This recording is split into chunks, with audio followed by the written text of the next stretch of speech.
दोस्तों, बात ऐसी है, अपनी जिंदगी के शुरुआती दिनों में जब हम स्कूल जा रहे होते हैं तो हम सिर्फ आईक्यू के बारे में सुनते हैं।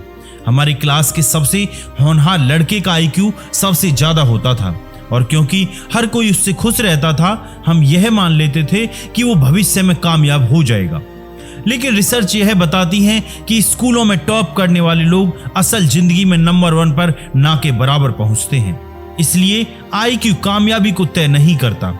इसके लिए आपको अपने आईक्यू यानी इमोशनल क्यूसेंट पर ध्यान देना होगा ताकि आप अच्छे लोगों से रिश्ते बनाकर उनकी मदद से ऊपर तक पहुंच सकें। यह बुक समरी हमें बताती है कि किस तरह से हम अपने आईक्यू को बढ़ा सकते हैं। इमोशनल इंटेलिजेंस किन 4 पहलुओं पर आधारित है? आप खुद को किस तरह से समझ सकते हैं? शरीर के हाव भाव एक व्यक्ति के बारे में क्या बताते हैं? चलिए शुरू करते हैं इस किताब का पहला चैप्टर। अपने इमोशनल इंटेलिजेंस को बढ़ाने के लिए आपको 4 बातों को समझना होगा। इमोशनल इंटेलिजेंस का मतलब है दूसरों का हाव भाव देखकर उनके दिमाग में चल रही बात को जानना।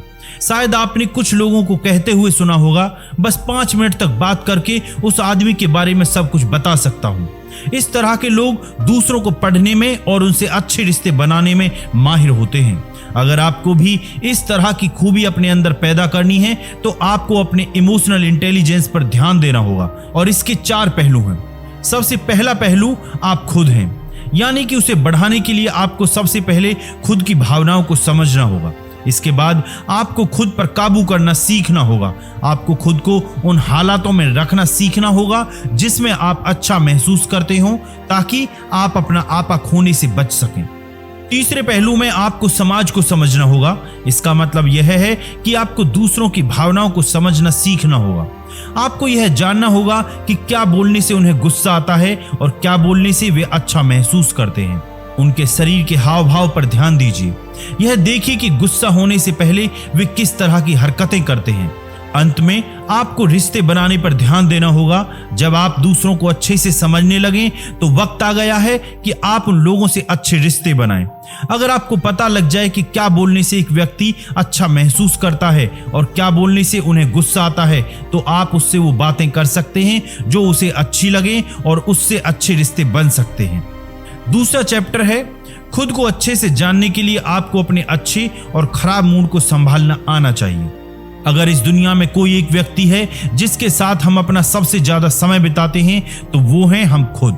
आप अपने साथ हमेशा से रहते आए हैं, लेकिन क्या आप खुद को समझते हैं?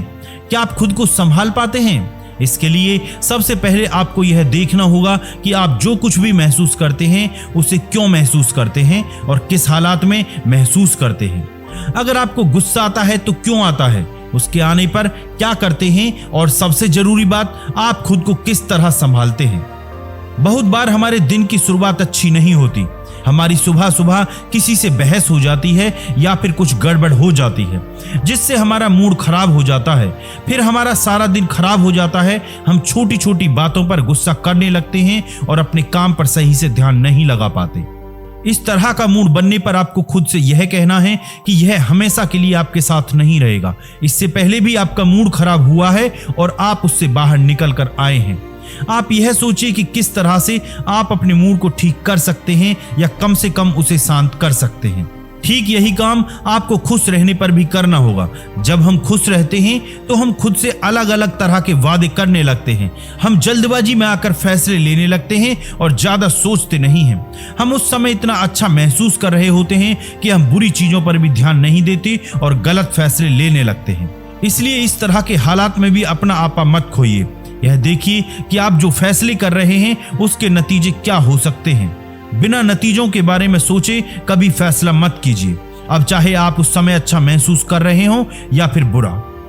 तीसरा चैप्टर है, खुद को संभालने के लिए आपको अपनी भावनाओं को और अपनी सूझबूझ को साथ लेकर चलना होगा।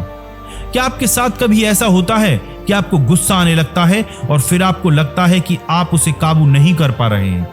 क्या कभी कभी तनाव में जाने के बाद आप बहुत नेगेटिव सोचने लगते हैं और उससे निकल ही नहीं पाते? अगर हाँ, तो इसका मतलब है कि आपको खुद को काबू करना सीखना होगा।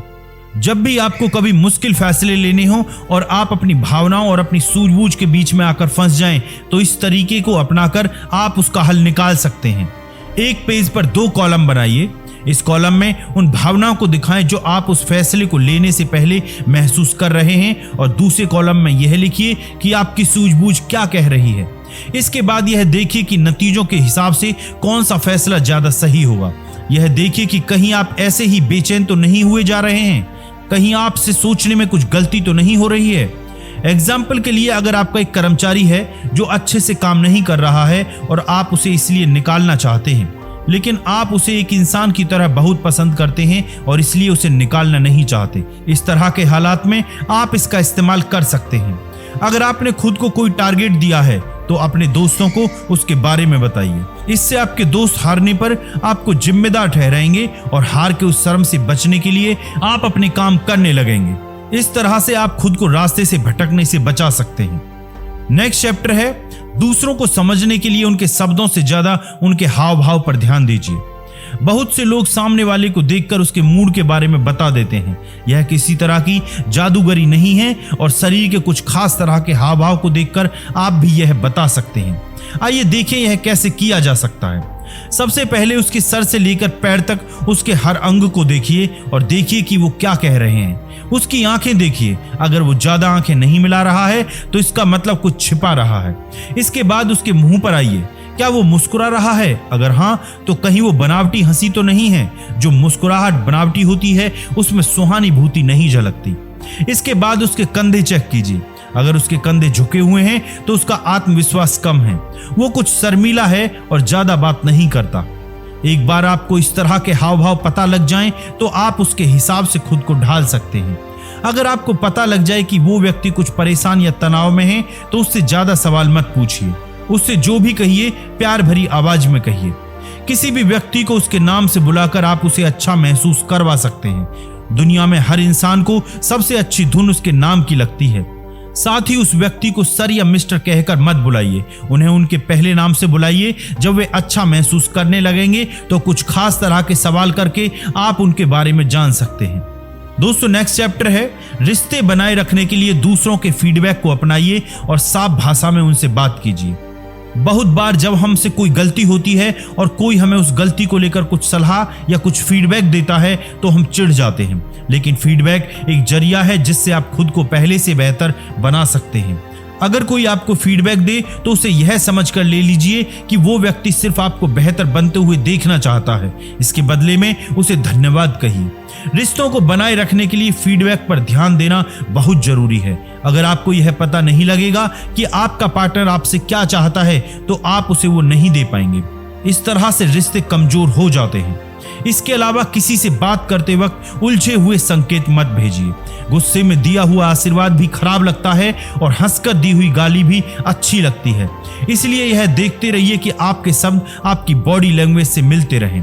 अगर कोई व्यक्ति आपसे आकर बताता है कि उसे उसकी कंपनी में प्रमोशन मिल गया है और उस समय आपका मूड खराब है, तो ऐसे हालात में आप उसे कुछ इस तरह से बधाई दे सकते हैं जिससे उसे लग सकता है कि आप यह खबर सुनकर खुश नहीं हैं। रिश्ते निभाने में बहुत मेहनत होती है और बहुत से लोग यह नहीं कर पाते, लेकिन फिर भी एक खुशहाल जिंदगी जीने के लिए उनका होना जरूरी है। इसलिए सबसे पहले खुद पर ध्यान देना सीखिए। अपने शब्दों को अपने हाव भाव से मिलाइए ताकि सुनने वाले को वही समझ में आए जो आप कहना चाहते हैं। दोस्तों, कंक्लूजन यह है कि आईक्यू को बढ़ाने के लिए सबसे पहले आपको खुद को समझना होगा। इसके बाद आपको खुद को काबू करना सीखना होगा। जब आप खुद को अच्छे से समझकर काबू करना सीख जाएंगे तभी आप दूसरों को अच्छे से समझ पाएंगे और उनसे अच्छे रिश्ते बना पाएंगे। एक अच्छा आईक्यू होने का मतलब लोगों को सुनना है ताकि आप उनकी भावनाओं को अच्छे से समझ सकें।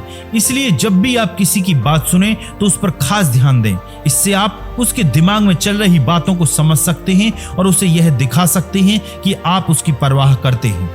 दोस्तों, आपको ये बुक समरी कैसी लगी कमेंट्स बॉक्स में जरूर बताएं और इसी तरह की ऑडियो बुक समरीज के लिए इस चैनल को लाइक करें, सब्सक्राइब करें एंड शेयर करें। बहुत बहुत धन्यवाद। खुश रहिए।